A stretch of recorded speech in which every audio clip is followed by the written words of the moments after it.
காட்டிலிருந்து வெட்டி எடுக்கப்பட்ட மூங்கில் புல்லாங்குழலான பொழுது அழுததாம்.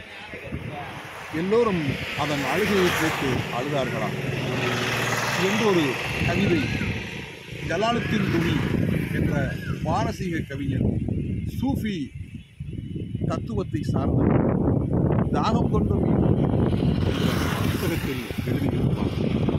அதை கவிக்கோ அப்துல் ரஹ்மான் அவர்கள்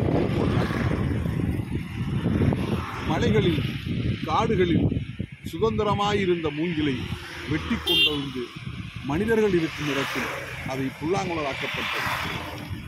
மனிதர்கள் இடத்திற்கு வந்த பிறகு வஞ்சகம், பொறாமை, சூது, கோபம், காமம், வெறுப்பு, நிகழ்ச்சி என்று பல்வேறு மனித குணங்கள் அந்த புல்லாங்குழலுக்கு பொறுக்க முடியவில்லை. காட்டின் பக்கங்களில், இயற்கையின் பக்கங்களில் இவை எதுவுமே இல்லை.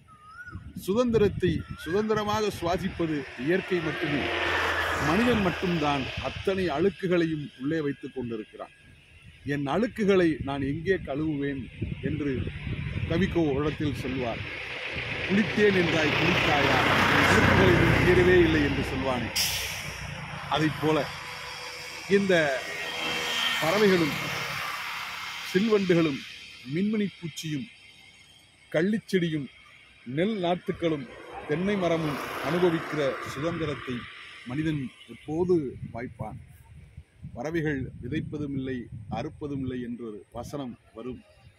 பறவைகள் எதையும் சுமந்து செல்வதில்லை. எதையும் சுமக்காத ஒரு பறவையைப் போல, ஈயம்மை கட்டாத வண்ணத்து பூச்சி போல, அறியாமையை சுமந்து கொண்டு திரியாத தட்டானை போல, ஆயிரம் ஆயிரம் கனவுகளோடு திரியாத வாத்தை போல, எதையும் கவலை இல்லாத சிட்டுக்குருவியை போல, எப்பொழுதும் சிறகில் கனமில்லாத காக்கையை போல வாழுகிற வாழ்க்கைதான் சுதந்திரம்.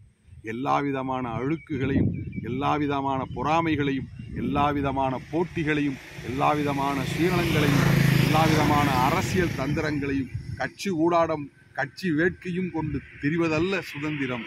இதையெல்லாம் தாண்டி இந்த இயற்கை அனுபவிக்கிற சுதந்திரத்தை அனுபவிக்கிற வாய்ப்பு எப்போது வரும் என்று அந்த மகாகவிஞன் ஜலாலுத்தீன் ரூமி சொன்னதை நினைத்து பார்க்கிறேன்.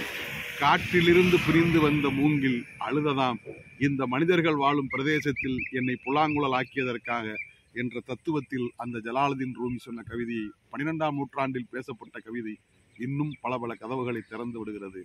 விட்டு விடுதலையாகி இருப்பாய் சின்னஞ்சிறு சிட்டுக்குருவியைப் போல என்று மகாகவி பாரதி பாடியதை நினைத்து பார்க்கிறேன். இந்த பறவைகளைப் போல, இந்த இயற்கையைப் போல விடுதலையை அனுபவிக்கிற நாள் வாழ்வின் உன்னத நாளாக மலரட்டும் என்ற நம்பிக்கையோடு வணக்கம்.